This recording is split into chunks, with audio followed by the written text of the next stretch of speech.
afternoon po. Good evening, good afternoon. Sound check. Narinig po ako? Malinaw po, Doc. Malinaw po. Alright. Teka lang po, ipasok ko po yung isa kong account para meron akong monitor. Iyon.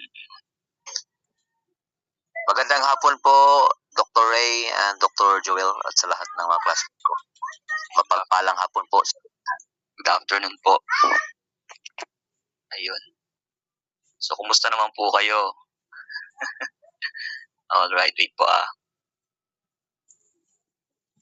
Okay. Sige po. Doc, okay na ba? Okay na po, Doc. Ayos na, pwede na po kayo mag-start.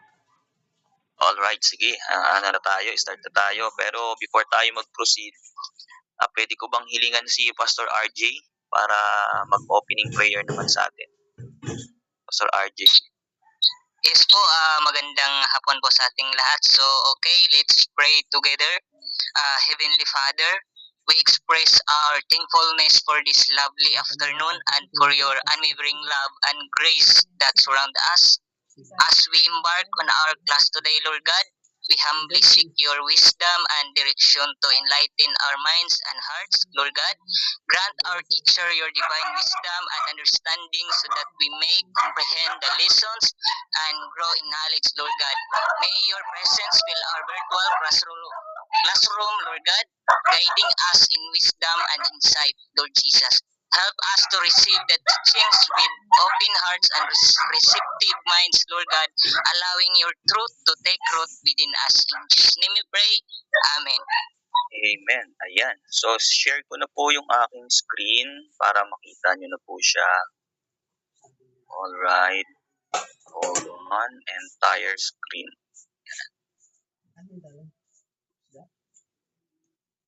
Okay, ayan, nakita. Review muna po tayo dun sa ating last lesson para mas maintindihan natin yung susunod na lesson. Hindi ko na ito ipa-flash, ganyan ako na lang. Nakikita nyo naman po, no? So, nung nakaraang topic, dinefine natin yung difference between philosophy and theology. Okay, so naintindihan natin doon that philosophy is the study of fundamental questions about existence, knowledge, values, reason, mind, and language. So, nakita natin doon na even the reasoning, yung difference ng faith, may faith nga tayo, wala naman tayong nakikita sa atin. So, yung reason, ito yung philosophical view ng faith. Okay, so, nakita natin na ang branches ng philosophy is metaphysics, epistemology, ethics, logic, aesthetics. So, yung mga bagay na yan, nakikita natin na sinasagot ng mundo na hindi naman nalalayo doon sa view ng theology. Okay, nakita rin natin last week na na-define natin na ang theology, na ibig sabihin nito, the study of God or the nature of the divine, religious belief. So, dito tayo humuhugot ng ating pananampalataya. Ayan, so nakita rin naman natin na hindi lang naman Christianism o Christianity ang nag-aaral ng theology, even yung mga iba pang mga religion.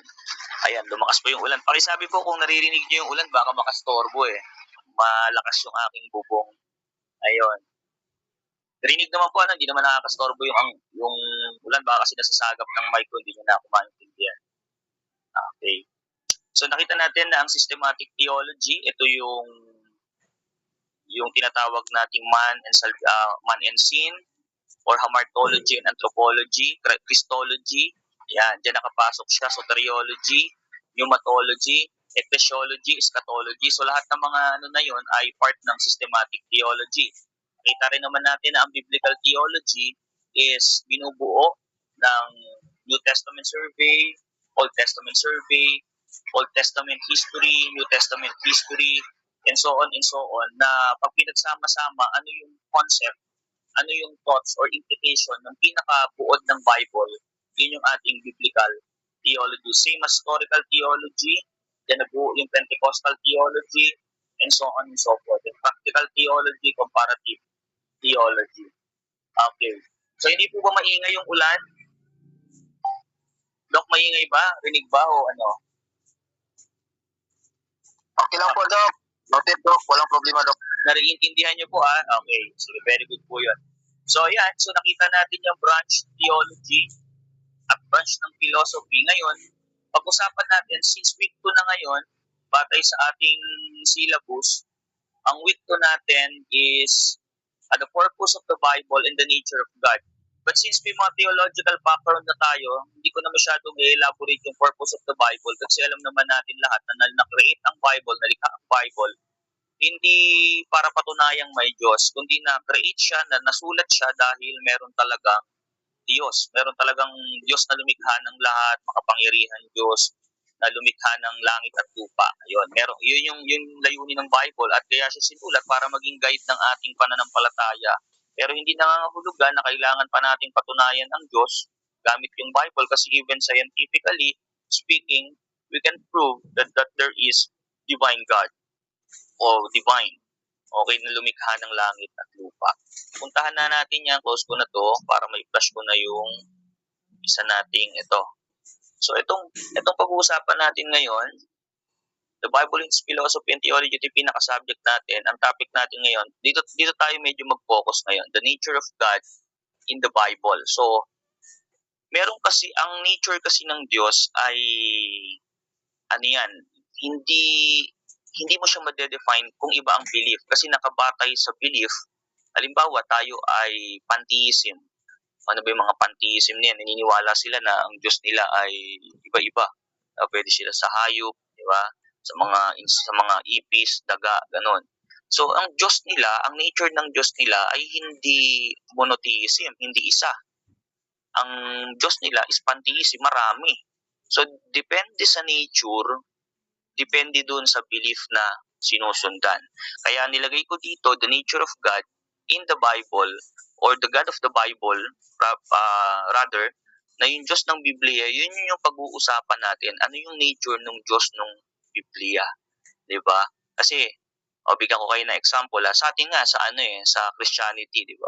Ang Diyos natin, na nagkaroon pa ng distinction na meron nga tinatawag na Trinitarian, na tinatawag nating Trinity, at meron din namang modalism or yung oneness na tinatawag natin. So anyway, parehas may biblical point of view, but the context itself is napakahalaga kung paano siya kinukuha doon. Kasi makikita na. Pero ang good thing dito, ang nature ng Diyos natin parehas is monotheism. Di ba? So whether you believe in oneness or modalism or Trinitarian, whatever, so, makikita natin doon, monotheism tayo, iisa lang talaga. Hindi mo siya po pwedeng i-separate. Yun yung Diyos. Hindi mo siya po pwedeng yung biyak-biyakin yung Diyos natin kasi hindi na siya magiging Diyos pag binati-hati mo siya. Kaya nga sabi ko, bakit ginagawang 3-in-1 coffee yung example ng Diyos, ginagawang ediok. Yung nature ng Diyos, hindi mo po pwedeng biyak-biyakin yan. Diba? Meron pang nag-ano ng yelo, yung ganun. So, hindi siya uubra talaga. Hindi mo siya pwedeng, isa pa sa nature ng Diyos ay yung tinatawag nating, immutability. Yon, hindi siya nagbabago. Diba? Kaya nga nagtataka ako, bakit may mga tao naniniwala na, yung theology nila, pagdating, bigyan ko kayo ng example, bahala po kayo kung anong belief nyo dito, pero bibigyan ko lang kayo ng questions sa ating mga isip. So, may mga naniniwala na ang kaligtasan nawawala. May mga naniniwala naman hindi nawawala yung kaligtasan. Pero sabi ko nga ng ganun pag nawawala yung kaligtasan o hindi nawawala yung kaligtasan, Diyos ba ang may dahilan nun kung yun ay nawala? Diba? Kasi alam ko Diyos immutable, hindi nagbabago Bakit mawawala kung ang Diyos ay hindi nagbabago, diba? Yung ganun. So kung yung tao naman ang nawawala sa kaligtasan, yung tao immutable. Hindi siya immutable. Talagang pwede siyang magbago, diba? Pero sana yung pagbabago ng tao hindi palala, kundi pabago talaga, as in pa-renew. Ngayon kung ang tao ay nagbago, in a sense ng nagbago siya, nang nag-renew siya, imposible naman mawala pa yung kaligtasan sa kanya, di ba? Yung mga ganong questions So, binigyan ko lang kayo ng konting idea patungkol doon. But, again, the nature of God ay nakadepende yan. Yung Diyos ng Biblia nakadepende kung paano natin siya nililens, kung paano natin siya tinitignan. Okay? Punta na tayo sa ating lesson.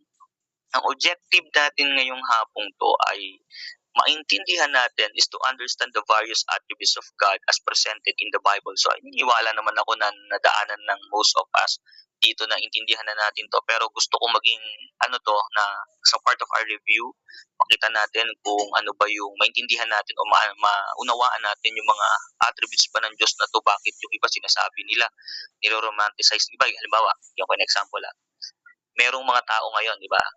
Grabe sila pagdating sa love of God. Sabi nila, mahal na mahal ako ng Lord. Something. Yes, ang Diyos mapagmahal. Hindi nagbabago ang pagmamahal ng Diyos. Pero ang tanong, mahal ka ba talaga ng Diyos? Di ba? Yung, tingnan mo sino ba talaga ang mahal ng Diyos? Kasi sabi natin, sabi natin, God hates the sin. Di ba? Sabi natin, galit ang Diyos sa kasalanan.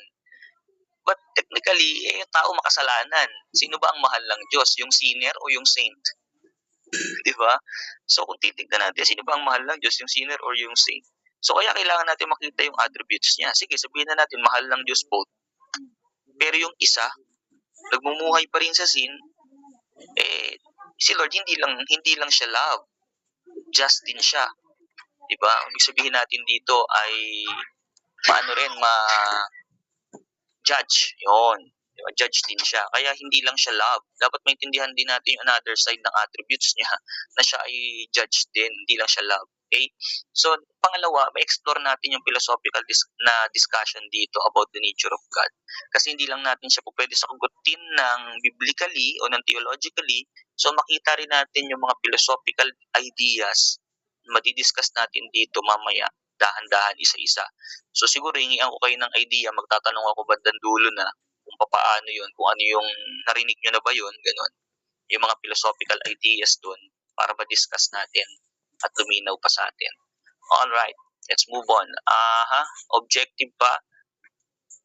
Ma-examine natin yung theological perspective on the nature of God. Ito madali lang to Alam na natin to since nag-aral na tayo, may mga background tayo. Yung theological perspective ng Panginoon, alam natin. Pero meron akong isang nabasa na yes, God is incomprehensible. Hindi natin siya mauunawaan ng lubos. Hindi natin siya maiintindihan. We cannot fathom God. Hindi natin maiintindihan ng lubusan yung Diyos natin. But He is knowable. May maintindihan man tayo sa Kanya, dun lang sa sense ng pagpapakilala niya. Okay? Hindi natin siya po pwede talagang maaro. Kaya no dun sa tanong na saan ang galing ang Diyos, di ba? Hindi naman natin talaga alam kung saan ang galing ang Diyos. Okay. Yung Diyos mismo, hindi natin alam kung saan siya nanggaling, anong pinanggalingan niya, paano siya nabuo. Yan. In a theological point perspective. Next, to analyze the implication of these attributes for faith and practice. Because kapag mali ang pagkakaunawa natin, katulad ng sinabi ko earlier, pag mali ang pagkakaunawa natin sa attributes ng Panginoon, magkakamali tayo ng implication dito. Kasi yung iba, kahit na nagkakasala na, mahal pa rin daw sila ng Panginoon. Hindi naman tinotolerate ng Lord ang kasalanan. Diba? So, andun pa rin yung patience ng Panginoon. Kaya nagkakamali sila ng practice ng kanilang faith. Iyon ang ibig ko sabihin. So, kaya puntahan na natin ito para mas maintindihan na natin siya. Okay. So, in the Old Testament, may mga description ang God, maliban sa sinasabi ng iba na ang Diyos daw ng Old Testament is cruel.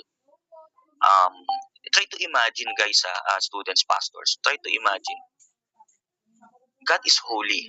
Okay, so alam naman natin yun. He is holy God. Tapos sabi natin is, He is gracious God. Okay. And, pansinin nyo, ang dami niyang pinapatay ng Old Testament. Sorry for the word, no? Pero, kung titignan natin, sa kabilang banda ng kanyang pagiging banal, sa kabilang banda ng kanyang pagiging righteous at gracious, yan. Makikita mo, in the Old Testament, napakarami niya talagang, yung sinakop nga lang nila yung Jericho, di ba? O ay ang tawag sa kanya, ang tawag ng ibang bansa sa Diyos ng Israel is cruel God. Di ba? So kung titignan natin, ano description? Pero dito, ang description na nilagay natin, unang-una, He is the God as creator. In Genesis 1-2, it portrays as the sovereignty of God. He is the creator of the universe. Yan, naniniwala naman tayo na siya yung naglikha ng lahat prior sa time. Tandaan natin na before ako mag-proceed pa sa mga susunod, Si Lord po ay hindi bound ng time natin. Siya ay labas. Hindi po siya pasok doon sa time. Siya nga yung nag-create ng time. Siya yung nag-create ng space. So, wag natin isama si Lord doon sa loob nung time na yon. Kaya nga, hindi ko na nilagay dito. Kasi alam ko namang alam nyo that our God is transcendent God and immanent God. Tingnan nyo nga yung dalawang yun sa pagiging creator niya. Transcendent siya. Hindi mo siya po pwedeng abutin. Napakalayo niyang ganun.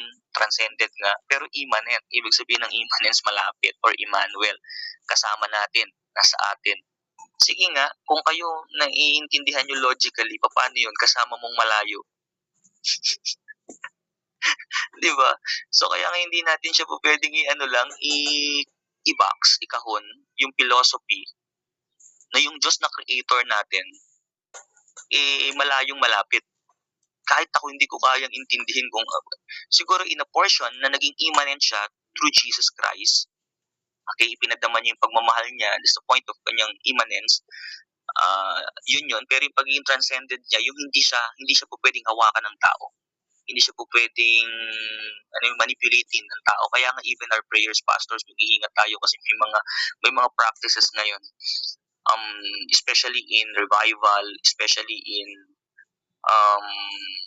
yung mga encounter and so on and so forth, youth camp. When the pastors pray in the front, sabihin niya, Holy Spirit flow, Holy Spirit move. Diba? They were inuutusan nila they were commanding inuutusan nila si Holy Spirit, yung Holy Spirit flow, di ba?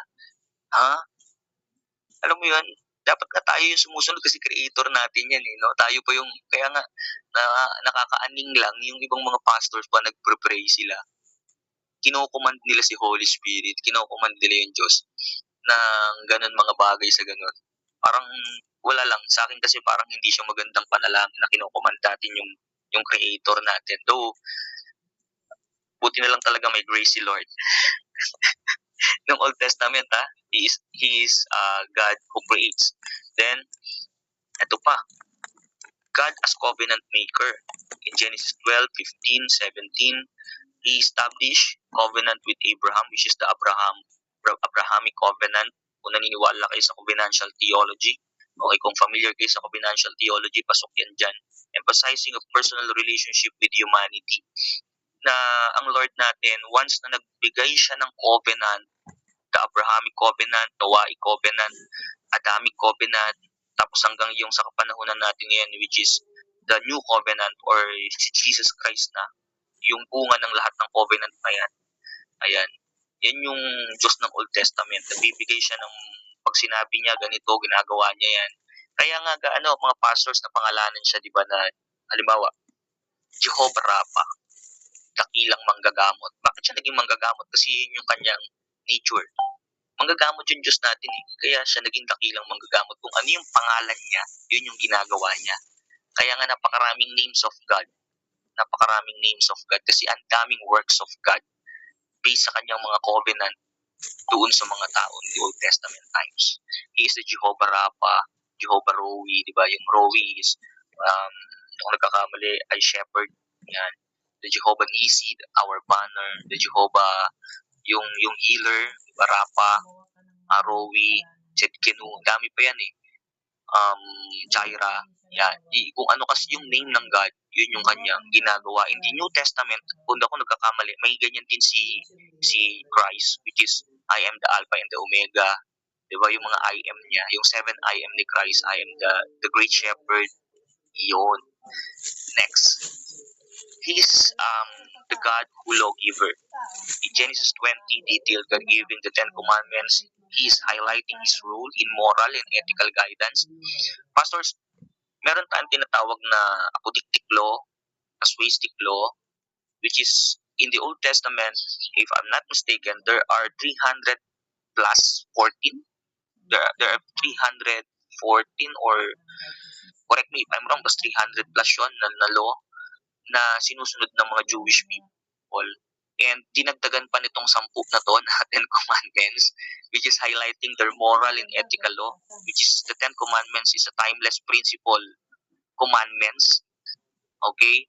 So, but it doesn't mean that we have to obey fully and alam mo yun, kasi pag inobey natin not in a principle way yan, lahat dyan kailangan natin i-obey. In what sense, Doc? Kasi ganito, halimbawa, igalang natin yung Sabbath. In their context, the Sabbath day is the Saturday. But in our context, bakit natin ginagawang Sunday? So, kailangan natin sagutin yan philosophically or biblically. Siyempre, ang sagot natin dyan, historically yan. Pwede na sagutin ng ganun eh. Pag sinagot natin philosophically, siyempre sasabihin natin yung context. Yung context talaga niyan, sa kanila yun. Paano sa panahon natin ngayon?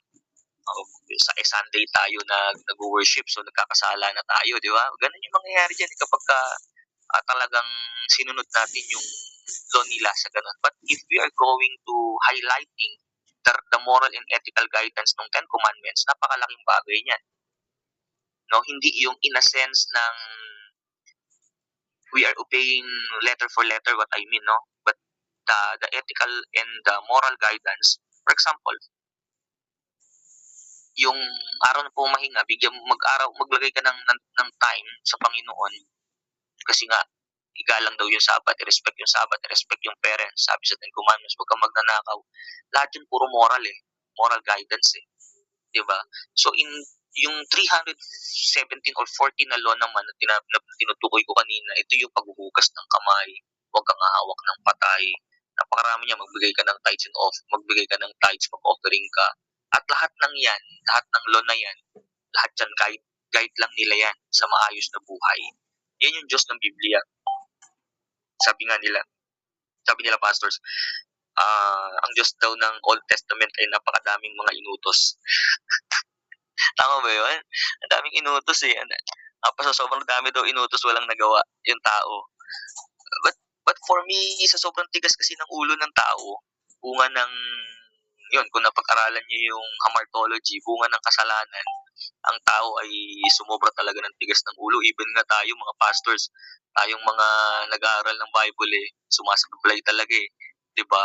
Kaya talagang nagbigay si God o si Yahweh o si Lord natin ng law para sundan. Ayan. Judge din siya. Ayan, judge din po siya. Hindi ko na ilagay yung edit ko ba? Hindi ko na edit dito. Pero judge din po siya in the Old Testament perspective. Okay. In the New Testament perspective naman, ang Diyos natin, He is the God which is as a Father. In Matthew 6:9-13, our God in heaven, our Father in heaven, sabi ni Jesus, emphasizing the intimate relationship of God and believers. You know, pastors, why? Because in the Jewish context, when we say Father in heaven, hindi natin pwedeng banggitin yon in their times, in their context. Kasi blasphemous na magiging mong ama yung God. Buti nga kamo, inano ni Kristo, sinabi ni Jesus na kung mananalangin kayo, dapat ganito, our Father in heaven. Pero in their context, kaya natulala siguro yung mga tao dyan kasi hindi mo po pwedeng sabihin na tatay mo yung yung Diyos in their times in that context. Kaya nung sinabi ni Lord na ganito dapat kayo manalangin, our Father, it emphasizes the intimate relationship of God and believers. So naging bukas yung langit sa mga believer ngayon na naniwala kay Jesus, kaya tinuring tayong anak. Kaya kung apart from Jesus, wala si Jesus sa atin, hindi tayo anak. Sana po nagigets natin. Kaya kung nasabi rin kanina, if God is our Father, for God so loved the world that He gave His only begotten Son, that whoever believes in Him, diba, in Him, kay Jesus, paano? Kung hindi, walang mangyayari sa Kanya. O, diba? So, hindi natin siya po pwede sabihin na ligtas yun kasi wala nga kay Jesus Okay, so kailangan si Jesus para matawag nating Father yung God. Kaya sa NT, ang description ng God ay siya ay Father. Pangalawa, siya ay Redeemer. Ayan, sinasabi ko kanina. It presents God's redemptive love through the sacrifices of His Son, Jesus Christ. Kasi ang akala kasi ng marami, ang Redeemer lang ay si Jesus Christ. No. Our God Himself, yung Father natin, si Holy Spirit o whatsoever, na ano natin dyan, yung mismong Diyos natin ay Redeemer. Okay, so don't get me wrong, hindi lang po si Jesus yung nag-redeem sa atin kasi trabaho yan, trabaho ng ano yan, ng Godhead yan, na i-redeem yung sangkatauhan. Sa modalism, kung di ako nagkakamali, iisa yan, iisa si Jesus na siya na rin mismo yun. Di ba? Parang ganun. Pero sa Trinitarian o sa Triune God, si Father God yung nagplano, si Jesus Christ yung nag-redeem, yung gumawa, parang ganun. So, anyway, marami pa yan. Pero yan lang yung aking inilagay dyan. God as Spirit, ito pang isa. Ito pang isa. Sabi ng mga ng mga Iglesia ni Cristo, kung Diyos daw si Jesus Christ, ba't daw hindi siya Spirito? Kasi tawag doon, sabi ng John 4:24, describe God as a spirit indicating the omnipresent in nature. Bakit daw may butot laman si Christ? Hindi daw Diyos yun kasi may butot laman. Pambihira. Anong klaseng philosophy yun? Anong klaseng logic yun? Okay? Yun ang problema, pastors, no? Kapag kasi nagot siya in a philosophical way pero ang layo ng logic doon sa text. Kaya hindi dapat lahat din ng logic in a philosophical way sasagutin natin, napakalayo dun sa text na binabasa natin. Huwag natin ilayo. No? Okay. Doc, paano naging Diyos si Christ? So, hindi po saklaw nga ang natin ngayon yun, pero kayo na pong bahala. Alam na intindihan niyo po yan na Diyos si Jesus Christ. Wala naman magdi-disagree sa akin dito. Okay, kung meron, pwede naman po akong kausapin personal. Okay. Yan yung view ng God o description ng God in the Old Testament, New Testament. Tandaan natin Diyos, ito pa pala, sabi ng iba, wala pa daw nakakita sa Diyos. Ngayon, paano daw naging Diyos si Christ? May nakita na sa Kanya. Tandaan natin, ang context na wala pang nakakita sa Diyos is the Father God. Si Father God ay, kung sa view ng Trinitarian to, wala pang nakakita sa Diyos Ama. Yun, parang ganun. But sa Kanyang anak, meron. Sa Kanyang anak, meron ng nakakita, which is the human. And si Holy Spirit, yun, yung mga symbolism ng dove, may nakakita na rin. Si John the Baptist, di ba, binautismuhan niya si Christ, may bumabang nature, may bumabang symbolism ng dove. Ayun. Yung spirito like a dove. So, kaya pag may nagsabi na wala pa nakakita sa Diyos, totoo naman yung sinasabi nila. Sa perspective ng Trinitarian, yung Ama yun. Okay? Alright. Sana po okay pa po kayo, no? Huwag po kayo ma-offend kapag actually dalawa naman yun, inaano ko naman parehas, binabalanse ko yung teaching kasi gusto ko balance dito. Okay. What are the significance of understanding His nature? Puntahan natin to, pastors. Here the theological importance. The doctrine of God is the central Christian theology influencing all the branches of theology. Napakahalaga po pala talaga niyan. Yes. Kasi kung hindi natin pag-uusapan ang doctrine ng God, di bakit pa naging the Bible and its theology, Bible philosophy and its theology, kailangan nga natin yung theology. So, kailangan natin pag-usapan yung theo, di ba? Yung mismong God. Kasi yun nga yung etymology niya, di ba? So, influencing all the branches of theology. And sabi ko pa dito, knowing God's nature, it shapes us so we can devote and worship Him truly. Yes, because if we don't know His nature, kung di natin siya maintindihan, paano natin siya ma-worship? If we don't understand Him fully, how we devote ourselves truly, di ba? Kaya napakahirap. Hirap yun kapag hindi natin naintindihan. Kaya ang daming mga churches ngayon, kung ano-ano, may nakita nga ako kanina Ano yun? Divine Supreme Hope, yung title niya. Papakita ko kay Doc Joel mamaya. Natuwa ako, tas babae siya Parang kibuloy din yung peg ng taong yun. Pambirang yan. Kasi hindi nila naiintindihan na ang Lord ay hindi po pwede mag-share ng glory niya. Gets niyo po yan, pastors? Hindi po pwede i-share ng Lord yung glory niya sa tao. Di ba? Kung i-share niya yung glory niya dun sa tao, paano na yun? Di magkakaroon talaga ng Supreme Bishop na po pa yung title nung niya nyo i-share ko sa inyo. hindi ganun. If we know our God, in nature, it shapes us so we can devote, again pastors, hindi, sasampa talaga tayo kay Kibuloy kapag di natin naintindihan yung nature ng Diyos. Sasambahin talaga natin, even mga bato-bato, yung mga daga, ganun. Kasi hindi natin naintindihan theologically. Kaya Christian theology, napakahalaga nito. Dapat na pastors, lumalim tayo sa fundamentals ng soteriology and Christology. Napakahusay niya kapag naintindihan natin yan. Tapos,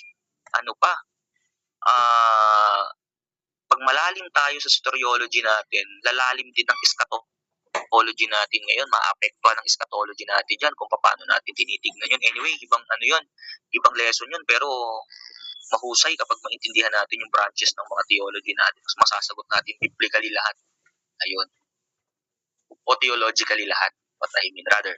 Next, philosophical importance. Ito hindi wag natin ilalayo yung philosophy because this is the importance of philosophical way o philosophical understanding sa nature ng Diyos.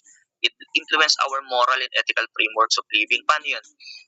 Kasi kung hindi mo rin naman maiintindihan, paano mo siya ma-apply? At pag in-apply mo na siya, paano mo naman siya ngayon ipapagpatuloy? Halimbawa, even our government uses the biblical framework in our constitution. Hindi sila naniniwala theologically kasi the separation between church and state, but philosophically, naniniwala naman yung government natin even in our constitution, di ba? Yung 10 Commandments nga nandun huwag ka papatay, di ba? Nakalagay yun doon. So, biblical framework pa rin yung ginagamit nila kahit hindi sila masyadong theologically sound. Sana nagets niyo po yun, no? Hindi ang government natin ay hindi naman yan kontra lahat. Diba? Although pinapasa nila ngayon yung divorce bill, pero may mga nananatili pa rin dyan na may ethics. Kaya kahit hindi sila ganun kagaling theologically, may philosophical way naman para sagutin sila. Again, kapag nakikipagdebate at hindi naniniwala sa Bible, paano mo sasagutin? Sagutin mo philosophically, historically, napakarami yan. Diba? So, scientifically, kasi part ng philosophy yun, yung scientific way of answer, diba? So, yan, napakahalaga, again, theological, in a context ng mga branches ng theology, biblical theology, pastoral theology, comparative theology, so systematic theology, and so on. Ngayon, kung ang mga tao hindi naniniwala doon, pwede mo siya sagutin philosophically. Okay? Because it influences the moral and ethical framework ng pamumuhay ng tao. Alam nyo, pastors, natutuwa nga ako kasi sometimes may mga unbeliever, may mga hindi naman Christian, mas mabait pa sa atin di ba? Mausay pa kausap Kaya doon ko nakita na may moral. May moral sila. Nai-impluwensyahan naman sila morally. Di ba? Though hindi naman sila kaya nga hindi nakapagsibang good works Alam nyo pastors kung bakit? Kasi kung nakakapagsibang good works, matagal na tayong wala dito. Hindi tayo makapasok sa langit. Lugi tayo sa kanila. Mas mabait sila Di ba? Ayun. Next. Ito, puntahan na natin. What are the attributes of our God? Okay. The attributes of our gods, when we say attributes of God, are specific characteristic. Yan it is the specific. Iba ang attributes, iba ang nature.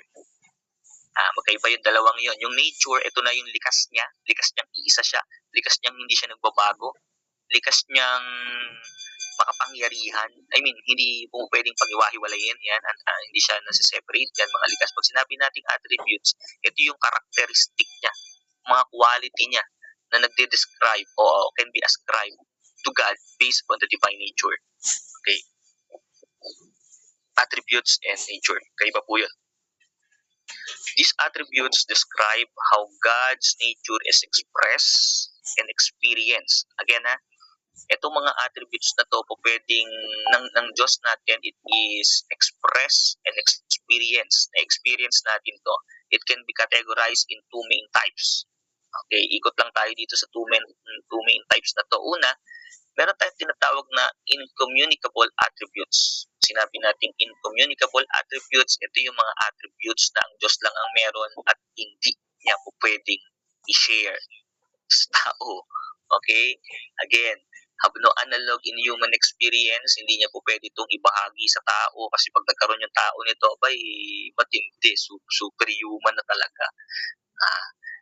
These are attributes that belongs to God alone.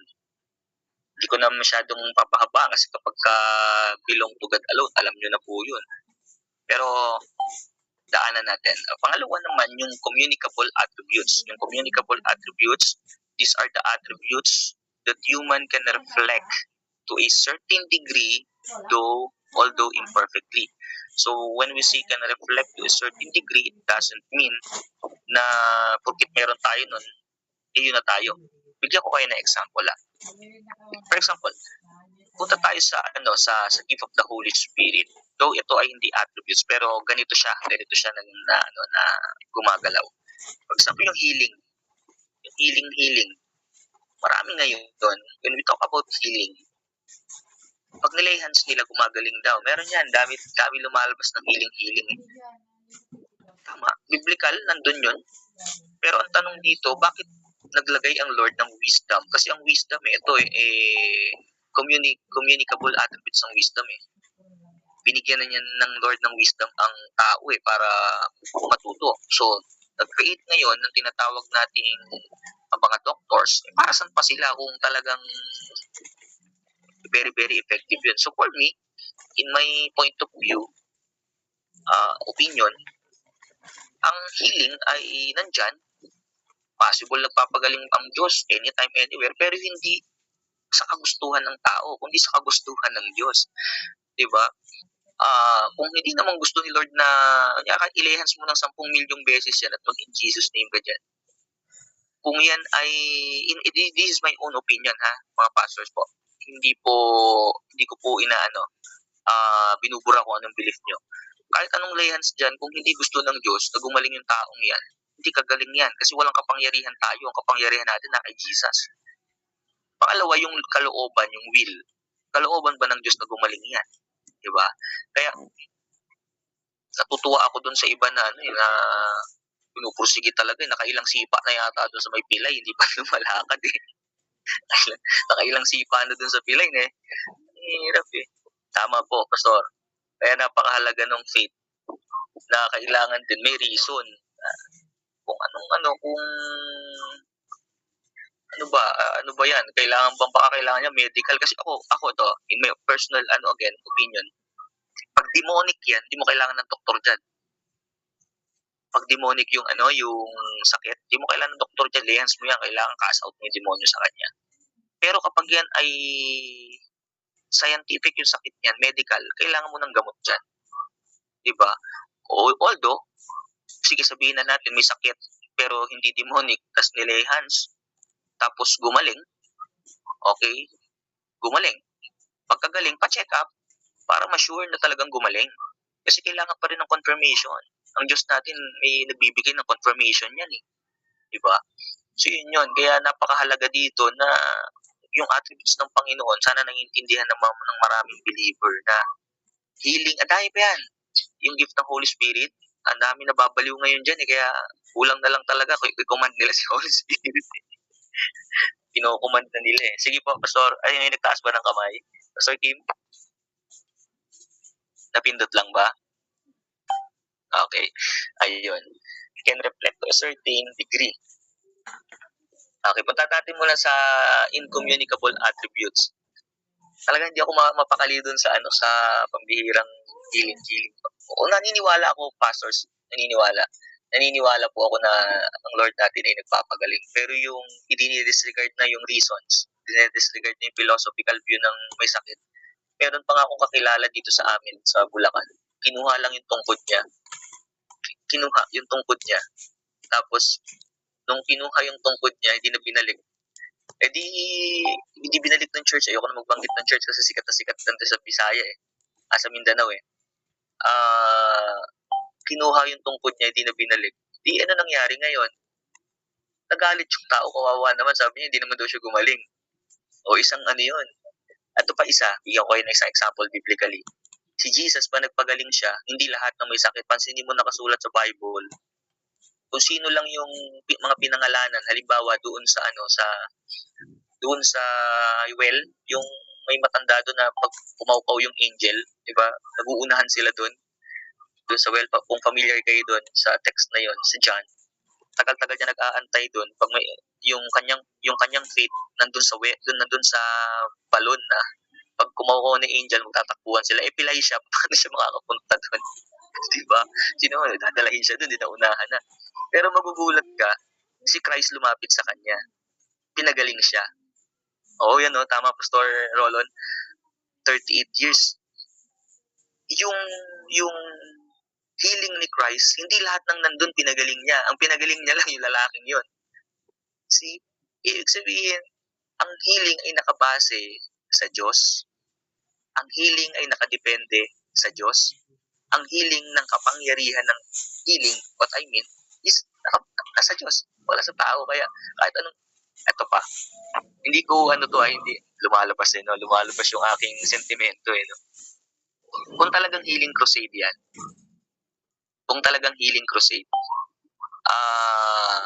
na si Lord ang nagsabi, ba't nakaschedule yung date? Tingnan mo dun sa sa Bible pag si Jesus pumunta, walang date yon.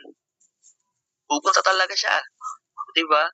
Si Peter, imagine mo, naglalakad na gano'n, wala namang sinabi, okay, by this coming June 20, magkakaroon tayo ng healing crusade, pumunta kayo lahat doon.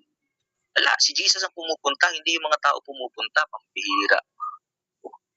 Ayun, sige na nga, move on na tayo doon. Naka-record pa naman to ni Doc Joel, pambihira, mukhang magkakaroon ako ng maraming kagalit dito, Doc, ha? Joke lang. Okay, let's move on. The first attributes is the omnipresence.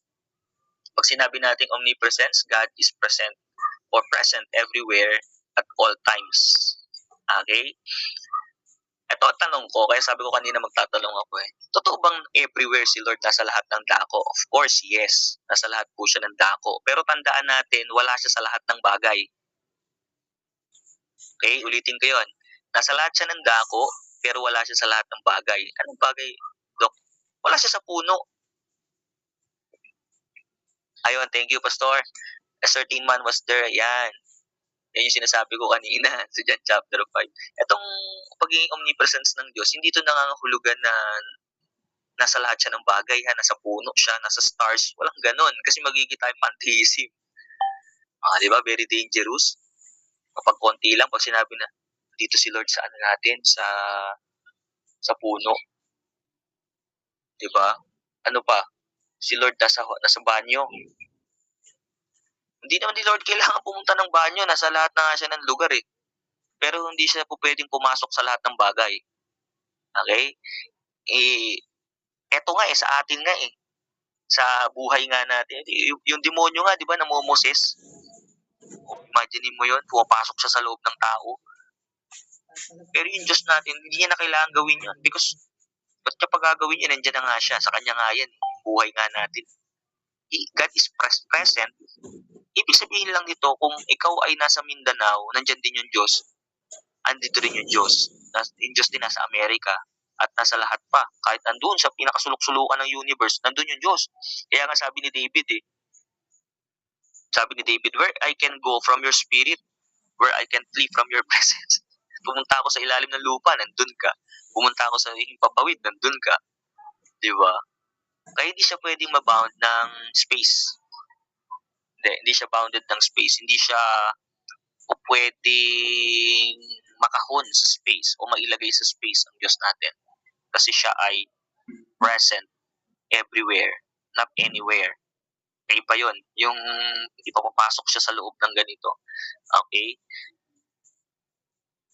The present implication ng omnipresent is there is no place in the universe. Ayan, tama, Pastor. Salamat diyan sa pagpo-post diyan sa ating yung mga karuktong pa. Hindi masyado kasi hahaba yung aking PowerPoint kapag pinasok ko, baka lumiit na yung space diyan sa screen Okay, there is no place in the universe where God is not present. this underscores God's transcendence and immanence. Yung sinasabi ko kanina. Kahit pupunta pa tayo sa Pluto o wag lang sa loob ng araw, wala doon. Doon sa universe mismo. Yan. There is no place in the universe where God is not present. Lahat yan. Nandun talaga siya. Eto tanong nga bakit pa ewan ko lang po sa church nyo baka sinasabi niya pa, Lord, wini-welcome ka namin. In what sense? Kung naniniwala tayo that God is omnipresent, why we should invite Him in our worship service? See? Mali kasi ang understanding sa nature. If God is present everywhere, even our church, all we have to do is to say, Lord, we acknowledge you that you are here in our place, that you are with us because you are immanent, because you are immanence means God is with us. Diba? Kaya hindi ko na ginagamit yon yung yung dalawa tatlo nagkatipon na sa kalagitnaan. Matik yun. Tapos yung context pa nung dalawa tatlo kasalanan, mayroon silang tini-DA. Diba? Tapos gagamitin ng mga worship leader, sabihin, okay lang yan, dalawa lang tatlo, nagkatipon sa harap, nandito sa kalagitnaan. Pag binasa mo, kasalanan yun, may nagkasala doon. Diba? Tapos kailangan niya, lagyan ng parusa. Kaya sabi ni Lord, kahit dalawa tatlo lang kayo, witness ako, nandun ako. Yun ang ibig sabihin nun. Hindi yun worship service. Okay huwag mo mamali ng ng impression or understanding when we say omnipresent. We don't need to welcome God in our service because andun si Lord, lalo pag nagsasanta Cena kayo, sabi ni Lord, I am with you. Diba? Do this and to remember into the remembrance of me, to remember me, something like that. At sabi ng Lord, kung yung gagawin niyo to, nandun ako sa inyo. Pag nag-Great Commission tayo, kasama na natin si Lord Diba? Because He is omnipresent. Next. At ito pa isa, omniscience. God is all-knowing. He possesses in complete perfect knowledge of all things, the past, the present, and the future. Kung si Lord ay omniscient, ano yung hindi niya alam? Meron po ba kayong idea? Kasi when we say omniscient, or omniscient, God is all-knowing He knows all things. He possesses the complete and perfect knowledge of all things. The past, the present, and the future. Okay, yung pagsisinungaling.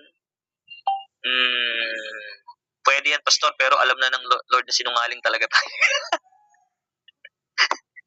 Diba? Because of human nature the human nature. Alam na ng Lord yun. Alam na, yung hindi niya alam. Yung hindi niya alam. Meron Okay, before ako mag-proceed doon, pakita ko muna sa inyo Ano ba talaga? Nakikita ba talaga? Tingnan ko nga to. Ito, clear side Okay. Alam mo, Sir, baka may alam kayo na hindi alam ni Lord. Pwede ba yun? Pwede. May text nun Okay, sabihin ko na sa inyo. Yung yung pinatawad niya. Ang sabi niya doon, I do not remember. Diba? Hindi niya naaalalahanin yung kasalanan kapag pinatawad niya na. Bakit may mga pastor na antitigas? May mga Kristiyanong matitigas. Pinatawad na, sinasabi, Lord, patawarin mo ko. Pinatawad ka na nga Tapos, nakukonsensya siya sa kasalanan niya, si Lord, hindi na inaalala. See? Kasi nga, mali yung understanding sa omniscient. Turn, yan. Diba? So, kung ang Lord ay hindi na inaalala yung kasalanan, tapos tayo inaalala pa rin natin, pinatawad na ng Panginoon yun. Through Christ. Malupit. Ito pa yung sinasabi ko kanina. Amen. Hindi kaya medyo kapag hindi naman siguro magugulo yung inyong isip, ang Lord ba, nakita niya na ba yung from dulo to dulo, yung beginning and ending? Nakita niya na ba lahat? O na-seen?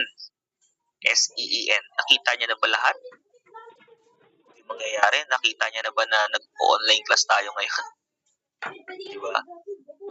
O alam niya? Kasi magkaiba yan eh. Kasi dito lang sa pinag-uusapan natin, he possessed the complete and perfect knowledge eh. Knowledge to eh.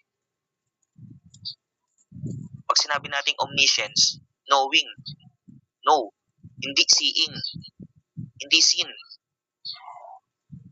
Nakita niyo yung point ko?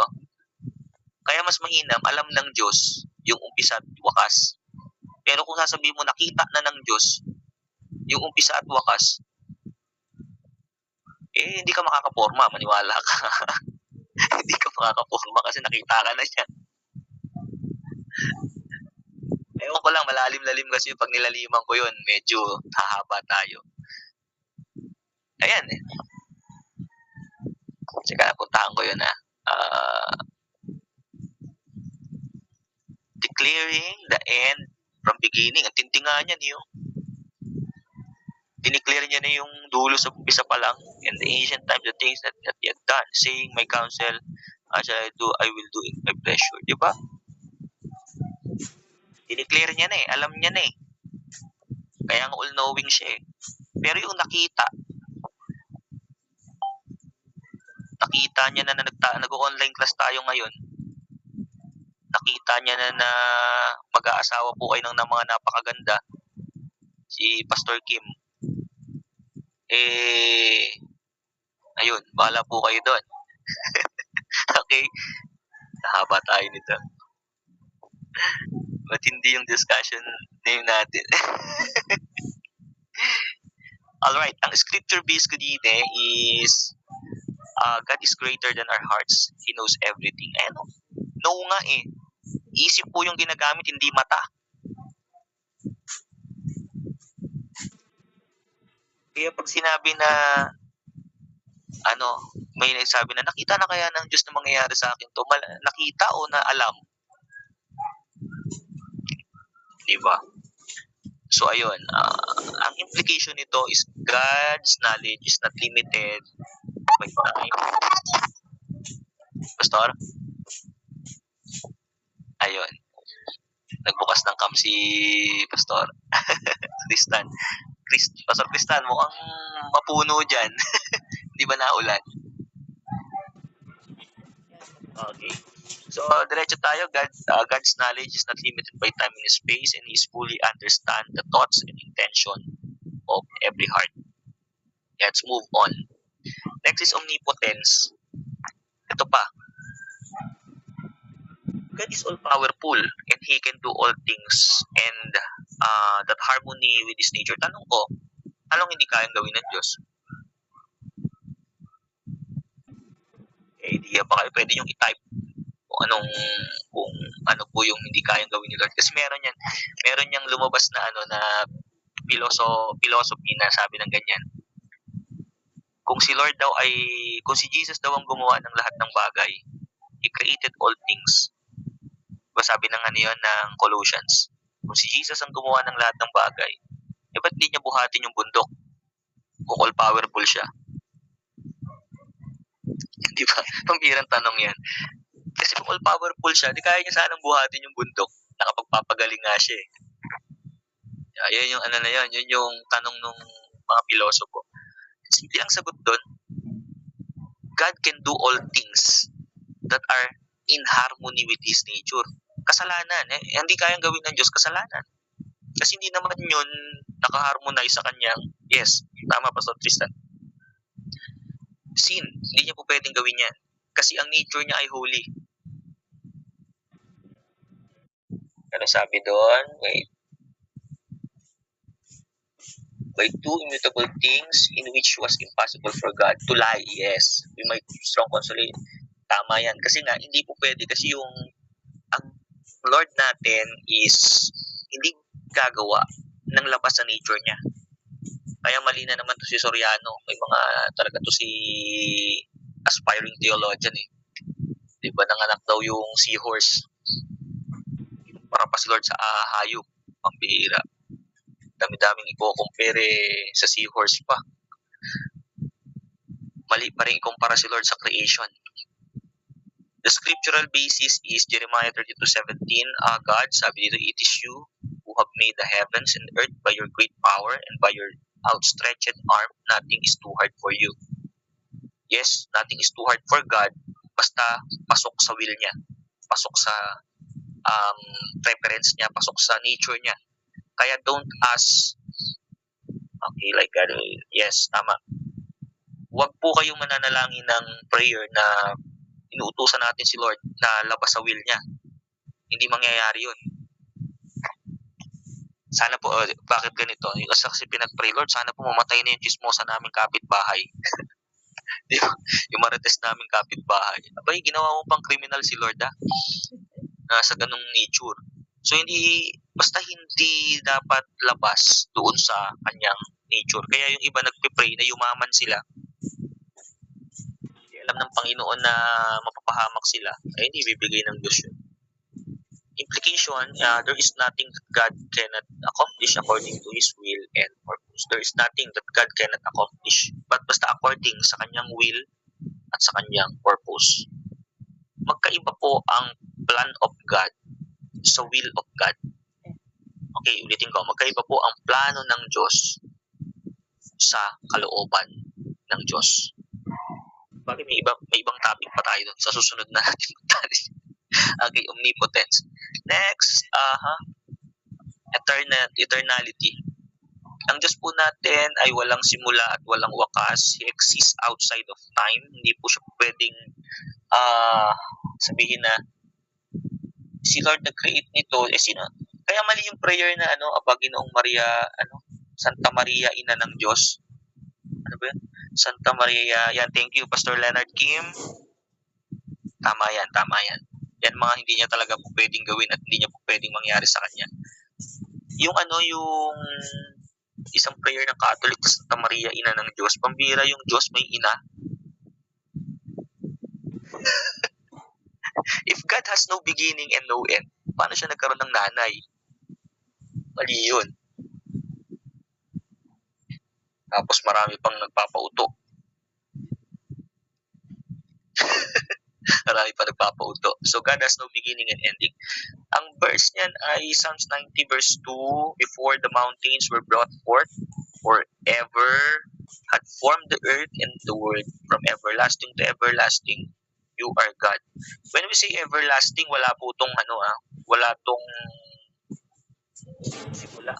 Si Jesus Christ, hindi po nagsimula ang kanyang pagiging Diyos sa sa humanity niya. Hindi rin po siya nagbawas ng pagiging Diyos. Mali po yung isang sabi na si Lord ay naghubad ng pagiging Diyos. Hindi po nagsusubtract ang Diyos natin. Ang Diyos natin ay nagdagdag ng pagiging tao. Okay, additional po 'yun, hindi po 'yun subtraction.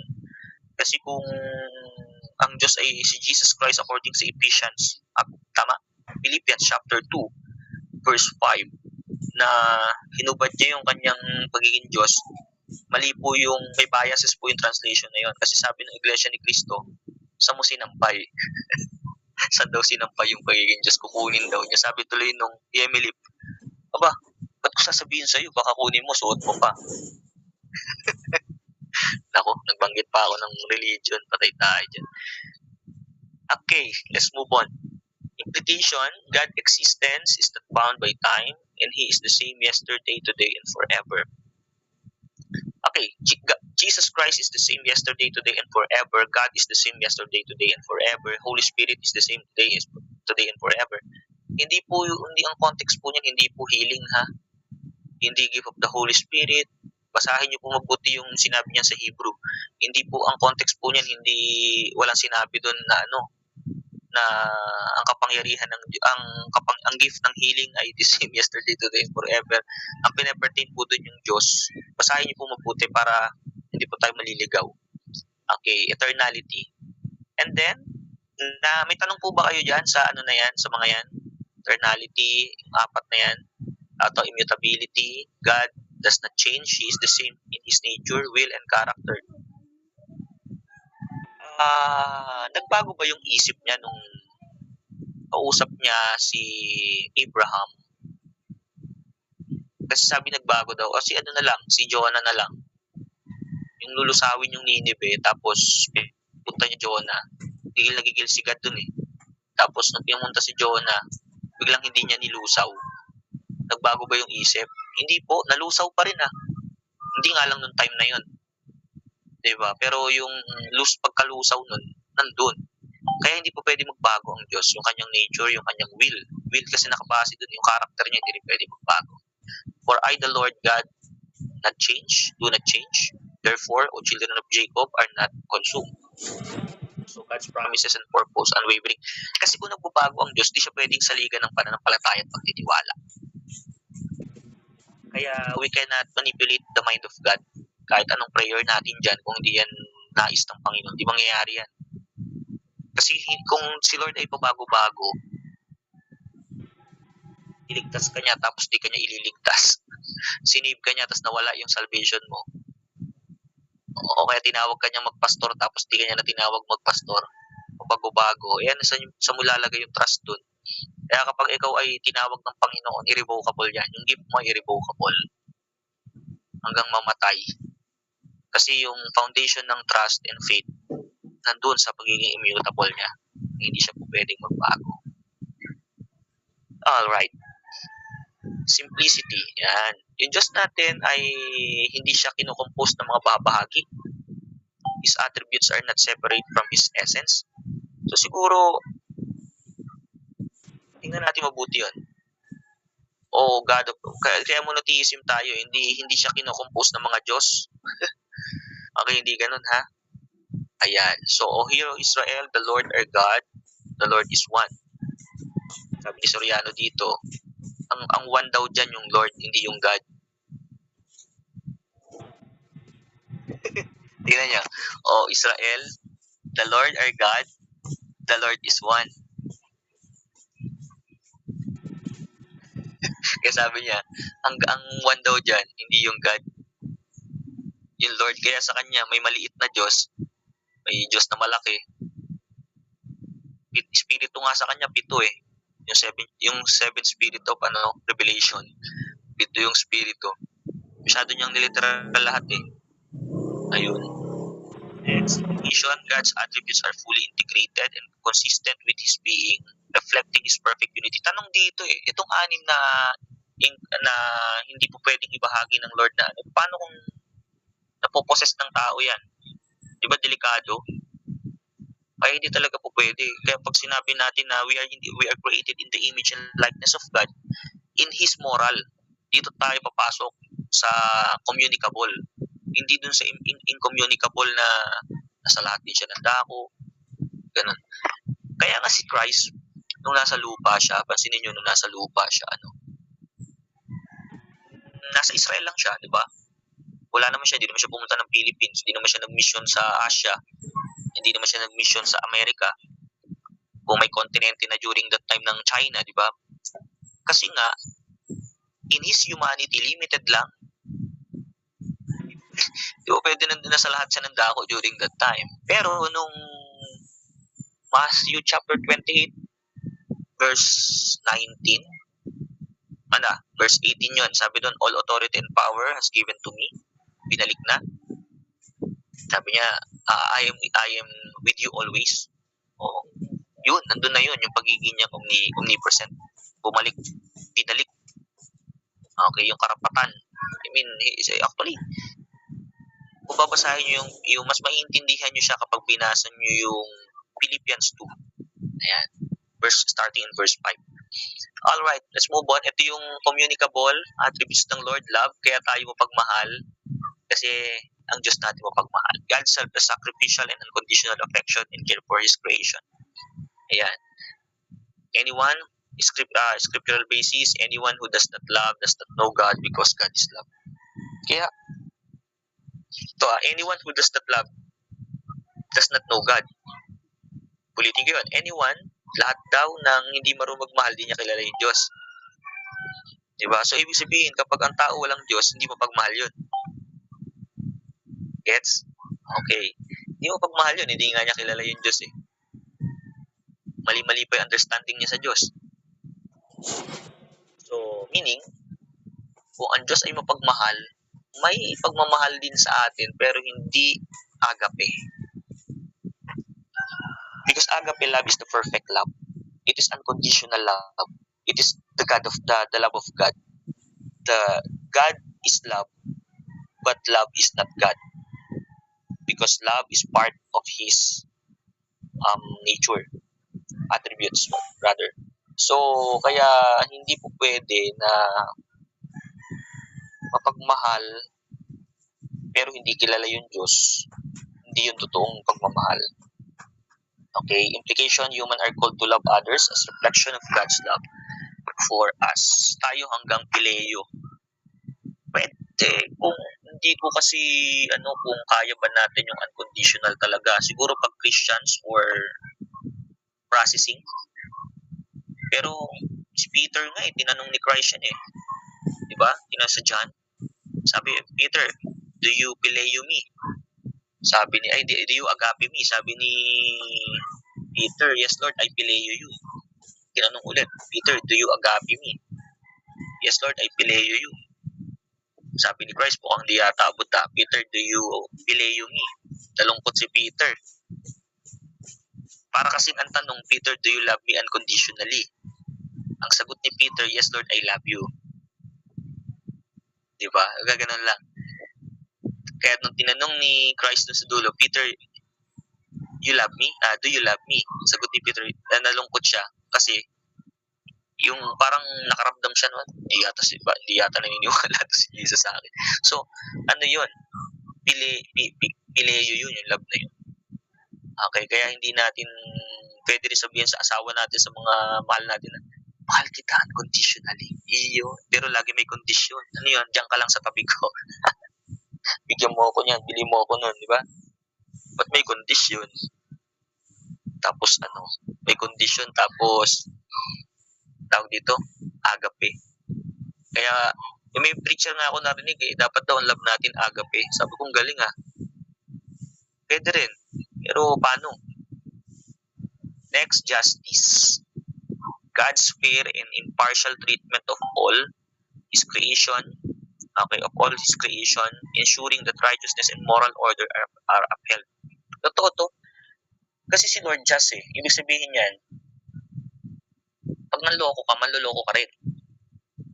What I mean is, pag nanloko ang tao, meron niyang kaakibat na, sa iba, sabi ng mga Hinduism dito, karma. Pero tayo hindi naniniwala dun. Consequences tayo naniniwala doon sa ginawa natin. Kasi ang Lord fair. Patas yan. Kaya nga sabi niya sa Micah 6:8, maging makatarungan ka, maging patas ka sa lahat ng bagay, di ba? Patuloy mong ibigin ang iyong kapwa at buong pagkakumbang ang sumunod sa iyong Diyos. Fair talaga yung Panginoon natin, hindi siya unfair. Siguro, ang pagmamahal ng tao, unfair. Di ba? Ang buhay ay unfair. Ang buhay ay unfair. Unfair ang buhay. Kasi may mga mayayaman, may mahihirap Pero ang Diyos natin ay fair. Diba? Anong verse niyan? But the Lord sits enthroned forever. He established His throne for justice, and He judged the world with righteousness. He judged the people with uprightness. Pag sinabi nating righteous God, talagang i-enjoy mo muna ngayon yung grace. Parang ganito Lord, salamat po may biyaya mo, kaya napagtatagumpayan ko tong kasalanan na to. Yes, nandun ng grace, pero may consequences yun. Diba? Maraming gumagawa. Bigyan ko kayo ng example May mga kabataan ngayon, pumapasok sila sa premarital sex. Okay. So, andun yung grace ng Lord, hindi sila nahuhuli. Wala pang nahuhuli. Hindi sila nahuhuli as is. Gumagawa sila ng mga ganung bagay, hindi sila nahuhuli. Pero, ano kasi yung grace? Nabuntis. See? Just si Lord wala, nabuko na. Paano yun? So, andun yung justice. They have to face their consequences of what they are doing. Lumubo yun siya, di mo na pwede itago yun. So, ngayon, ang nangyari, paano sila maaayos? So, ang consequences nun, is instead sana na naglalaro pa sila ng piko, o naglalaro pa sila, o nai-enjoy nila yung kanilang teenage life, wala na. Ang consequences, mag-aalaga sila ng baby nila. Ngayon, paano gagawin ni Lord? Because He is the God of, He is righteous God. Ang gagawin ng Panginoon dyan, itutuwid sila ngayon. Perang Panginoon. So, ayun. Kaya may mga pastors tayo, may mga ginagawa tayo na sa susunod baka maging maani natin. Kaya mahirap. Diba? Mukhang hindi siya nakikita ngayon, mukhang wala siyang epekto ngayon, pero magkakaroon siya ng epekto sa mga susunod na panahon. Like si David, diba? Kay Bathsheba. Yung epekto nun, hindi lang naman yung namatay yung una niyang anak kay Bathsheba eh. Nag-away-away yung si Absalom, kukunin yung kanyang kukunin yung kanyang throne, diba? Si Tamar ni Rape. Yung mga ganun, marami pa. Mukha lang hindi affected, but God is the God of just. He is fair. Human are encouraged to act justly, love mercy. Kaya nga sabi ko ng ganyan, kahit na ganun, wag lang mandadaya talaga yung tao kasi fair talaga si Lord. Kahit na yung tao ay tawag dito, parang abnoy or may mental issue, ganun, tapos niloloko, mahirap yun. So, kailangan talaga nating lumakad na may pagpapakumbaba sa harapan ng Panginoon. Alright. So, Pastor, sana naiintindihan pa, medyo, kung nakikita nyo, nasasagot natin sa philosophical, di ba, yung mga bagay na to, nakikita natin kanina na sinasagot natin sa, wika nga, di ba, pilosopo, ayun, nasasagot natin ng ganun, na hindi tayo masyadong gumagamit din ng mga verse, pero nasasagot natin siya. Okay. May awa pa po ba kayo? Naawa pa ba kayo? God's compassion and forgiveness extended to those who are suffering or in need despite of their unworthiness. Pangit din kasi nung yung mga vlogger na nagbigay din pipicture tapos i-post. Parang hindi yata fair yun. Hindi totoong mercy kapag ka may picture eh. Kasi noon hindi naman ganun Ngayon kasi sikat na eh. So, God's compassion and forgiveness extended to those who are suffering or in need. Meron kasi tayong mercy. Ako meron naman din, kaso hindi ko alam kung malaki ba yung mercy ko. Okay? Naawa din naman ako. Pero sabi nga ni James, yung Book of James, sabi doon, di pwede naman maawa ka, tapos di mo naman binigyan ng pagkain yung tao. Di ba, naawa ka lang. Pag naawa ka, samahan mo yung faith mo, samahan mo ng reason. Bigyan mo naman din ng pagkain, di ba? Parang yung kaya minsan ang hirap magtanong, itanong mo, kumusta ka? Kasi sinabi ito, hindi ako mabuti ngayon, wala kaming pera. Hindi tayo dyan. Di ba naman, napasama ka pa sa pangungumusta mo? Tapos, pag sila naman minsan nangumusta, kinumusta ka, Pastor Kristan, kumusta po? Tapos pag nireplyan mo, okay naman ako bro, ikaw ba? Ito po, wala po akong trabaho ngayon eh. Di ba? Naawa si Pastor Kristan, patay tayo dyan. Pagkain niya ngayon, binigay niya na lang. Pero fair si Lord, just si Lord. Si Lord bahala sa'yo ngayon. Di ba? Kasi may mercy. Pero hindi natin kayang perfect mercy. Kahit gaano ka kabait, masasagad ka eh. Kahit gaano ka kabait. Kahit ikaw na yung pinakamabait sa lahat. Kahit hindi ka nagwawala sa kalsada pa nagdadrive. Ako, hindi natin kaya yung mercy ng Panginoon sa atin. Yung awa niya. Alright. Ito ang ating definition, but God being rich in mercy because pili mo rich in mercy niyo. Ito ang nakakatuwa sa Panginoon natin. Maano na nga siya, merciful na, pero grace pa rin yung binigay. Because of the great love which He loved us, even when we were dead in our sins or trespasses, made us alive together with Christ. By grace you have been saved. Diba? May mercy naman, binigyan pa tayo ng grace. Because yung mercy, deserve tayo dyan. Yung mercy na yan, karaan tayo dyan, okay yan, deserve tayo dyan. Pero hindi yan yung binigay. Yung binigay yung grace, hindi tayo deserve. Pero ibinigay. Hindi mo makikita kasi Grace, the covenant of grace. makikita mo. Malalim pa yun. Covenant of grace, soteriology. Yan. Mercy. Human are called to be merciful to others, reflecting God's kindness and forgiveness. Kaya yung taong hindi nagpapatawad, yung taong ano pa rin, yung maraming kaaway, hindi nagre-reflect yung image ng Lord sa kanya ng mercy. Merciful. Mahirap, no? Daming kagalit nun. Daming kagalit yun. So, kaya kailangan talaga natin ng mercy. Next ay wisdom. God's perfect understanding and application of knowledge. Yan. God's perfect understanding and application of knowledge. Again, wisdom is the application of knowledge. Okay? So, enabling him to make the best decision. Kailangan talaga natin ng wisdom kasi may mga tao talagang hindi naman sa nilalahat natin hindi naman lahat din marunong gumawa ng mga dapat nilang gawin. Kaya minsan yung iba kinakapos ng wisdom kasi nga hindi naman din nag-aaral. Kailangan din natin yun, aralin kung paano natin i-apply yung knowledge na meron tayo. Okay? Then Romans 11:33, oh the depth of the riches of and wisdom and knowledge. Ang ganda ng natin ngayon na hindi bumibigay yung tawag dito, yung Google natin ngayon na hindi na nagta-time. Knowledge of God, how unsearchable are His judgment and how inscrutable His ways. Ayan.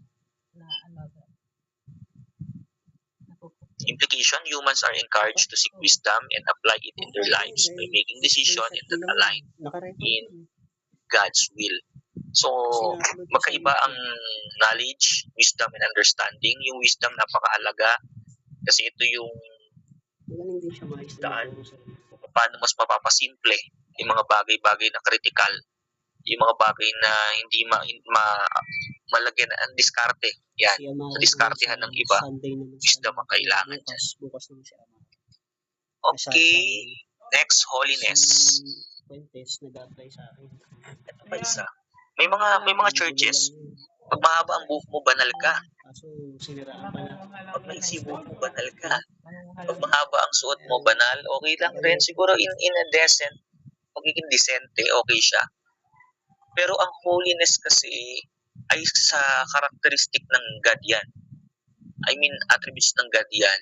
Ibinahagi lang sa atin. Ang sa atin ay sanctification. Yung ano yung sanctification, Doc? Yung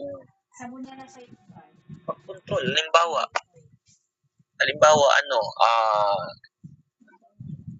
ang sanctification ng pwede. Punta tayo sa Israelites. Sa kanila, ang sanctification nila, naguhugas sila ng kamay, di ba? Bago sila pumasok doon sa Holy of Holies, kailangan yung priest is maligo muna, mag-ayos ng damit, yun. Sinasanctify natin yung sarili natin sa ganung bagay. Pero in terms of holiness kasi, kaya yung iba sabi ng ganyan, hindi ka na banal ngayon kasi nakapagmura ka. Hindi ka na banal ngayon kasi bakit? Nakakain ka ng alakdan. Nakakain ka ng dugo. Nakainom ka ng suka. Nakakain ka ng balot. Diba? Nakakain ka ng ganito, ng ganyan-ganyan. Siguro, sanctification, nakakanta ka ng secular music. Diba? Kumanta ka ng kanta ni Bini. Point of view ko lang po yun tinitignan ko kung yun ay may kinalaman sa kabanalan ng Diyos, wala. Tapos, tingnan nyo. So, ano yung nasa atin, Dok? Sanctification nga. Pero yung kabanalan ng Diyos na binahagi sa atin, yun ay sa pamagitan na ni Jesus. Kasi si Jesus, siya yung holiness itself. So, tinanggap natin siya bilang Panginoon tagapagligtas. Nagkaroon tayo ng faith sa Kanya. So, tayo ay naging banal na. Hindi dahil may sarili tayong kabanalan. Naging banal tayo dahil kay Jesus Christ mismo. Sana po nakikita niyo yun. Kaya umaayaw na yung tao sa kasalanan dahil kay Christ, kay Jesus. Pero sa sarili nating kabanalan, wala po tayo nun. Ang pwede lang nating gawin ay mag-restrain, isanctify yung sarili, kung paano pa natin mapapabanal yung sarili natin. Ano po bang pwedeng doon? Sana po na-gets nyo, kung paano pa. yung holiness na yan na matindi. Kasi kung kay Lord itself, God's absolute moral purity and separation from sin, yun. Pagdating sa atin kasi, mahirap kung masasabi natin na naging banal tayo in our own. Okay? So Isaiah 6:3, and one called to another and said, Holy, holy, holy is the Lord of hosts. The whole earth is full of His glory. Okay. Hallelujah. Andiyan pa po ba kayo? Buhay pa? Wala na sumasagot sa akin. Ayun, andiyan pa. Okay. Mamaya, wala na kayo dyan, ha? Okay. Humans are called to be holy in their conduct, striving to live in a manner and reflects God's purity. Ayan, tingnan nyo to, ha? We are called to be holy because God is holy in our conduct. Yung holiness na pinapertain dyan, hindi yan in our own. Yung holiness na pinapertain dyan, yan ay galing kay Christ. Okay? Kaya ngayon, kung sasabihin natin kasi na may sarili tayong holiness, hindi natin magagawa yun. Kasi wala nga tayo, hindi nga tayo banal. Impure nga tayo. Diba? Dahil lang kay Christ, kaya tayo naging holy. So, striving to live in a manner that reflects God's purity. Kaya ngayon, ang tendency, sabihin ng iba, kailangan nating magiging banal lang tayo kapag ganito, pag ganon, pag ganyan yung ginawa. Very limited sa action yung holiness, wala sa puso. Okay? So, next, tapusin na natin. Baka napapagod na po ba kayo? Mag-5 na. Okay, God's benevolence and kindness towards all He has made. Okay, ito yung scripture-based natin. The Lord is good to all and His mercy is over all that He has made. Okay, implication ng goodness ng Panginoon, humans are encouraged to exhibit goodness through act of kindness and charity. Kaya sana, kung good ang Lord, mabuti ang Diyos, mabuti tayo. Ay, mabuti ang Diyos, mabuti siya, sigit sa lahat. Sana meron din yung shinare niya naman sa atin ng goodness. Maging mabuti rin tayo sa iba. Mag-share din tayo ng pagpapala, mag-share din tayo ng kabutihan sa ibang mga bagay. So, kung kaya naman natin magbigay, mag-abot tayo sa iba. Wala namang problema doon. Okay? Yung righteousness, di ko na nilagay, pero kasama dito yon, itong holiness and righteousness. Tanong po, baka may tanong kayo before tayo mag-end para meron ko kayong gustong i-clarify. Kasi alam ko, baka meron Meron po ba akong nasabi, nasagasaan na yung belief na medyo naguluhan kayo o ano pa? O sige po, Pastor Tristan. Thank you po, Doc, sa pagkakataon sa hapon na ito. And now, my big question is this. May PDF po tayo, Doc. PDF po. May PDF po tayo sa discussion ngayon. meron po. Bibigay ko po yan. Okay. Actually, Doc, napakalinaw talaga, no?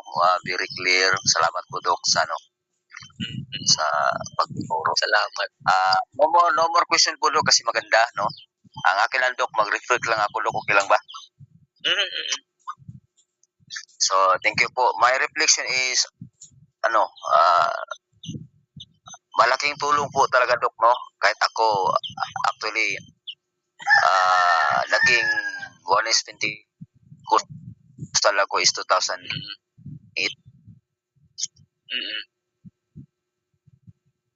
Then, I started to work as pastoring or as pastors since 2017. So, ngayon, 8 years na akong nag-pastor sa United. So, magandang subject eh. Okay lang, Doc, mag-reflect tayo. Kahit problema ka pa. Take your time po. Kasi, though I am a United Pentecostal Church, pero habang ako ay nag-aaral talaga. Kaya sa amin kasi, hindi naman i-develop ko yung Bible school namin. Kasi para sa akin, in terms of Bible training or pastoral training, okay yung Bible school namin. Pero in terms of knowledge, ay, ito na, hindi ako na ano kasi ano truth seeker tayo knowledge seeker tayo Kasi sa amin, iwan ko kung totoo ba to. Bawal kasi kapag mag-aral kami sa iba. Pero para sa akin, bawal man o hindi, wala akong pakialam kahit if ever kung totoo ba yan yung mga kasamahan namin. Para sa akin, mahal ko yung pag-aaral talaga sa salita ng Diyos. I am ready to surrender my license kung merong mag-hadlang sa akin. Wala akong pakialam yan. Pero so far, matatakot siguro sila, no? Kasi I am one of debater talaga no? Nung ako ay nasa Sabadista pa. Kasi Adventist po kami hanggang United Pentecostal. Ako lang yung isa na convert doon. Talaga no, parang iba talaga no kapag aralan talaga yung actually hindi naman sa na-bless talaga ako sa inyo no, yung Amen. mga Trinitarian kasi no, ito naka-record ito hindi ako takot pero na-bless talaga ako kasi para bang naging Israelites at saka naging Gentiles yung Israelites more on more on miracle but yung Greek is seeking wisdom kaya naging center of intellect kaya iba talaga no. Marami talaga akong natuklasan na pagtuturo no, especially sa interpretation kaya hindi ako ay nag-iingat talaga na hindi para bang sinarili ko na lang kaya baka maano ko ng iba. Mahirap na. Kaya salamat Dok no kasi exciting talaga, maraming matutunan. Tama talaga no. Dapat hindi pwede na more on theological lang kasi yung sa iba or yung sa amin is more on theological walang dapat po dyan basa di ba hindi naman po halimbawa cancer hindi naman nakasulat yung cancer sa Biblia tama same po tayo Dok yung view yung hindi yung dasal hindi ganyan no tama no, kasi tama yung sinabi ni Pastor RJ both faith and reason are important talaga. Faith and reason. Tama. Faith. Kasi may mga rin pastor. Halimbawa. Sige po. Halimbawa pastor, Dr. Ray. Halimbawa kagaya nito. Okay lang na hindi pure tubig lang yung inumin mo, hindi sana inom ka rin ng maliit na alak, di ba? Yun yung nakasulat sa Uminom din daw po ng chaser.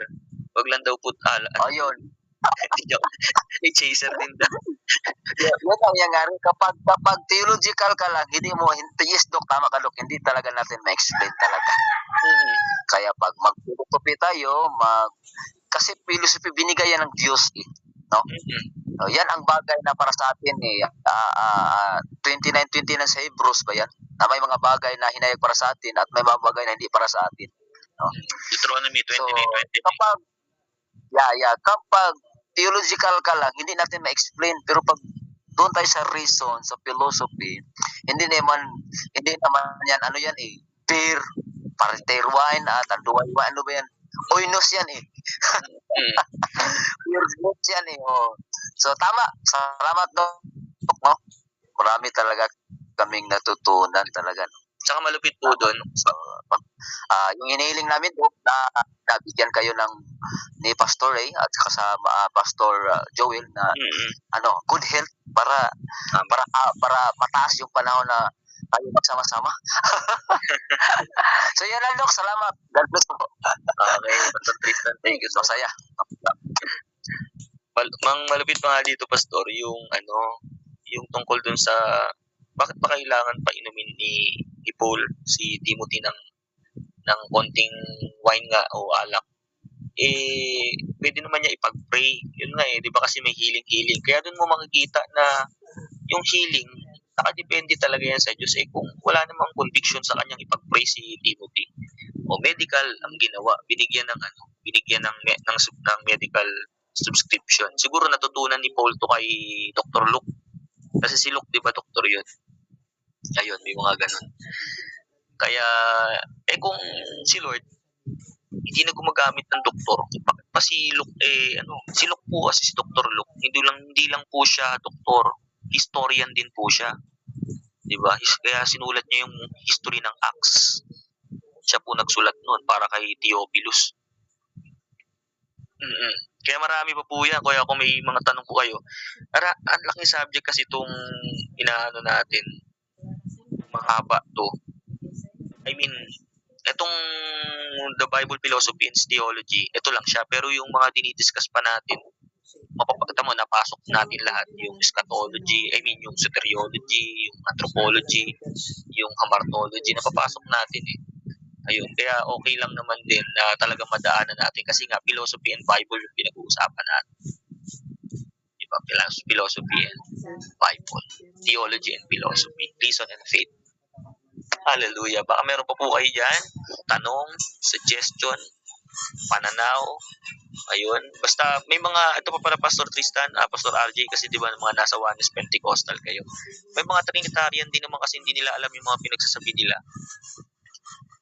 Diba?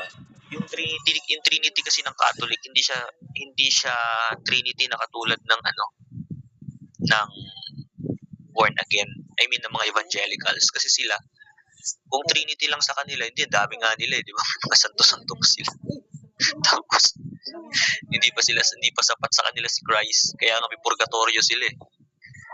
Ayun. Kaya magkaibang version. Si Anastasius, yun, kung sa church history pupuntahan natin, kay Anastasius, hindi kay Arius.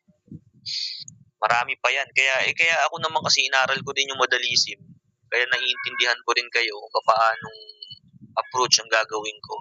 Naiintindihan ko rin yung Pentecostal oneness, kung bakit naging oneness yan. Pero ang naman yan, ang action naman yan ay parang Trinity rin. Pero hindi nga lang ganun. Okay, may pagkakaiba pa rin. Ayan, Pastor, thank you so much. Okay na po ba kayo? Wala na po ba kayong tanong kung sa PDF file? Ibigay ko sa inyo ito. Tapos na tayo. Ayan. Ala na. Doc Joel, baka may... Wala na po, Doc. Salamat po, Doc. Salamat po. Thank you po. Doc Joel, baka meron. RJ? Pastor? Maraming salamat po, Doc. Okay po yung naintindihan ko po. Ayun lang po yung po, Doc, sa omnipresence. Your God is present everywhere at all times. So, dito po, Doc, is parang magkukurik po talaga yung mga mali natin dito. Kaya po sinabi mo nga, bakit pa kaya i-invite, no? Bakit pa i-invite sa kasi andun na yung God, no? Pag sabing invite, dapat i-acknowledge na lang po. Yes. Hindi yung i-invite pa. Kasi God is present everywhere at all times po. Yun lang po yung dapat i-correct natin. Amen po. Amen. Tama po, Pastor RJ, kasi yung iba talaga ini-invite pa. Karamihan niya mga worship leader, yung mga nasa harapan na bago yung pastor. Diba? Yan yung mga yun, mahilig mag-invite sa Lord. Sabi ko, mabuti pa si Lord, in-invite nila no? Talagang matindi. Pero, yun nga, dati acknowledge na nandun si Lord. Nandun yung presensya ng Diyos. Okay. Ito pa malupit. Presensya pa lang yun. Presensya pa lang. Kapag yung mismong Diyos, yung mismong God, head, ang bumaba dyan, durug yun. Durug tayo lahat. Hindi kakayanin ng physical body natin yun. Diba? Presensya pa nga lang tumutumba na . Ganon. Sige po, ano pa, Pastor Joel, baka meron kang announcement, tagubilin. Tagubilin talaga. Ayan. Ayan. Ano meron ba, Doc? So yun nga, kaya yung maganda talaga yung nag-aaral tayo ng lahat ng view. Kumbaga, hindi tayo naka-sentro lang dun sa isang tawag yan, sa isang theology o sa isang philosophy kasi makakahon tayo dun makakahon tayo dun sa ganung sistema. So ako, ang background ko dati is PMCC Port Watch ako Pentecostal Missionary Church of Christ. Kung familiar kayo dun sa mga tawag dito, sa mga bus ministry, yung mga umaakit sa bus, kami yan. Nangangaral sa palengke, yan, kami yan, nung ako'y kasing edad ni Brother RJ, yan ang gawain ko. Pero dahil katulad ka ko ni Pastor Krista na open. Oo, kasi the more na nasisik mo yung truth, doon lumilinaw yung sayo kasi hindi ka pwedeng parang yung sa dati nating pananampalatayang Katoliko dati na sarado. Pero open kasi ako hanggang ngayon, kahit Muslim yan, Iglesia, Katoliko, lahat pinapakinggan ko yung para ma-balance natin yung doktrina ng bawat isa para pag nilatag mo yan sa mga anumang sekta, naunawaan mo sila. Hindi mo sila dedebatihin ng o makikipagtalo ka sa kanila kasi nababalanse mo. In regards sa IBU kasi IBU na tayo ngayon declare na tayo. Nice. IBU na talaga tayo, no? So dito sa IBU kasi balanse. So hindi tayo makikipagdebate, hindi tayo makikipag-argumento. Nirerespeto natin yung katulad nga kasi pag sabi nga natin pag theology lang, pag theology kasi mainit yan parang debate kagad. Pero dahil may philosophical way tayo, philosophical thinking, philosophical understanding, reasoning kasi tayo philosophy is more reasoning, okay, no? And to think more than theology, no? Kasi sa Catholic faith, in the Catholic faith, before you go to seminary or you want to take Bachelor of Theology, you must first get your Bachelor of Philosophy. In the Catholic Church or in the priesthood seminary of the Roman Catholic Church, it is very important to get the philosophy because their faith in philosophy is what we call this, you cannot understand theology without the handful of philosophy. Kaya nga if you talk to the more seminarian in the Catholic faith, mas sila sa philosophy. Malalim sila dun sa filosofiya. Kaya pagdating dun sa kaya dun tayo nagkukulang mga evangelical Actually, we are all evangelical, whether Protestant, Baptist, born again Christian. That's that's what we call Protestantism, evangelical.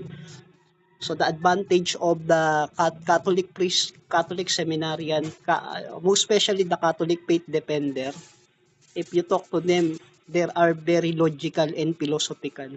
They balance that thing when it comes to theology and reasoning. So yan yung maganda sa and we adapt that. Ang mahalaga kasi sa atin, we adapt what is good, adapt. And what is bad, bad theology, kumbaga ito yung natin, kumbaga ito yung kumbaga sipain natin yun, kumbaga tanggalin natin. Pero kung good naman yan, adapt natin. Yun ang pinakamaganda kasi minsan ayaw nating i-adapt minsan dahil sa may pride tayo na eto ko ayoko matuto o ayoko yung ayoko yung niya, idea niya. Pero dapat the more na sabi kasi sa Proverbs etong sabi niyan sa Proverbs ang sabi niya dito, tawag dito sa ang may karunungan ay lumalapit nun sa may kaalaman. So Ayan yung philosophy ko bilang mag-aaral ng theology philosophy ay pahilig ako. Mas ano ko, kumbaga ako dati ako yung nag-aaral sa seminaryo, didikitan ko tong professor na to, uubusin ko yung kumbaga sa hihigupin ko yung utak nito eh. Kumbaga, didikitan kita, matututo ko sa iyo kung gusto ko ma-absorb lahat. If we remember yung sa ano, yung si Elijah, tsaka si Elisha, 'di ba? Hindi talaga siya umiwalay dun sa kanyang ano, sa kanyang master, sa kanyang guro. And yung learning, no, yung pag-aaral natin ay ayan din ay wag nating hiwalayan kasi yan yung tipong ano remember, we are not only a pastor but we are also a teacher. Yan ang pinakaano natin. So, kailangan na, nandito na tayo, magpakadalubasa na tayo. Kumbaga sa ano galingan na natin, no? And yan lamang po yung share ko. And the good news, may good news ako. Etong tawag yan, etong July ay goodbye ICTC. We will now change our name to International Bible University because our SEC registration or application to the Security and Exchange Commission is already approved. So yung magagamit nyo, and you are very lucky to Pastor Christian, Pastor Leonard, and brother Pastor RJ because you will become an IBU graduate, no? So pagdating dun sa graduation natin is International Bible University talaga yung ating dala na. So yan ang pinakamaganda.